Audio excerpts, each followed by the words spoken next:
নমস্কার বন্ধুরা, welcome to Shampa's kitchen. আজকে নিয়ে এসেছি দারুণ একটা জেলি রেসিপি। ছোটরা জেলি খেতে খুবই পছন্দ করে। দোকানের মতো একদম পারফেক্ট জেলি আমরা বাড়িতে কি করে মাত্র 2-3টি উপকরণ দিয়ে খুব সহজে তৈরি করে নিতে পারি, সেটাই আপনাদের সঙ্গে শেয়ার করব। তাহলে চলুন শুরু করি।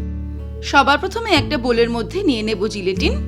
জিলেটিন খুব সহজেই দোকানে কিনতে পাওয়া যায়। একটা পাউচ প্যাকেটে মোটামুটি 2 টেবিল স্পুন মতো জিলেটিন থাকে, যার দাম 20 টাকার মতো।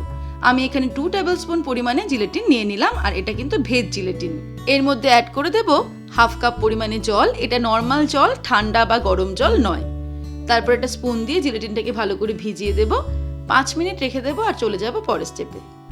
এবারে একটা প্যানের মধ্যে নিয়ে নেব জল। আমি এখানে 2 কাপ পরিমাণে জল নিয়ে নিলাম, 400 ml জল নিয়ে নিলাম।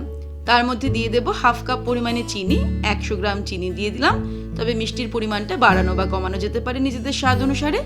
এবারে ফ্লেমটাকে হাই করে আমি এটাকে গরম করতে শুরু করব। চিনিটা সম্পূর্ণ জলের মধ্যে গুলে গেছে, আর এটা হাই ফ্লেমে টকবক করে ফুটতে শুরু করেছে। এই সময় এর মধ্যে দিয়ে দিচ্ছি 1 টেবিল স্পুন পরিমাণে পাতিলেবুর রস।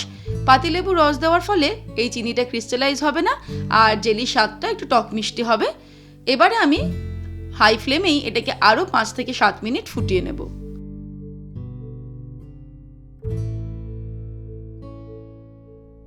পাঁচ 7 মিনিট শিরাটাকে ফুটিয়ে নেওয়ার পর এবারে এর মধ্যে দিয়ে দিচ্ছি ভিজিয়ে রাখা জিলেটিন।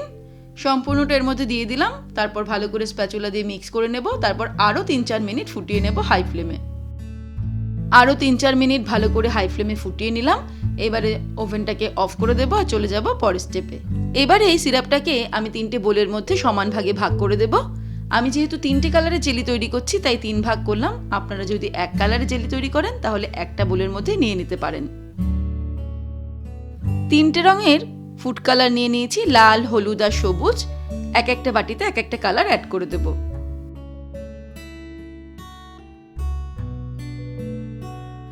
আর 3টে কালারের জন্য 3 রকম ফুড এসেন্স ব্যবহার করব।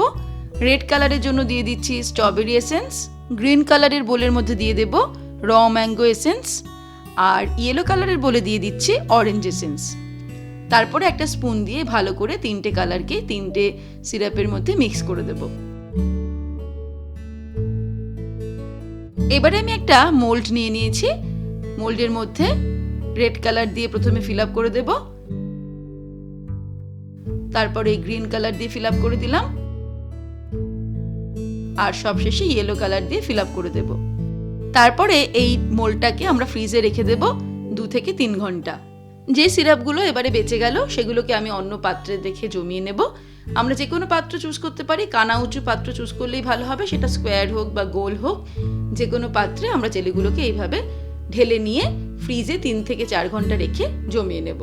3 থেকে 4 ঘন্টা ফ্রিজে রাখার পর এগুলোকে আমরা ফ্রিজ থেকে বার করে স্কোয়ার করে বা যে কোনো শেপে কেটে সার্ভ করে দেব। তাহলে দর্শক বন্ধুরা, আজকের এই রেসিপি আপনাদের কেমন লাগলো আমাকে ভিডিওর নিচে কমেন্ট সেকশনে কমেন্ট করে জানাবেন।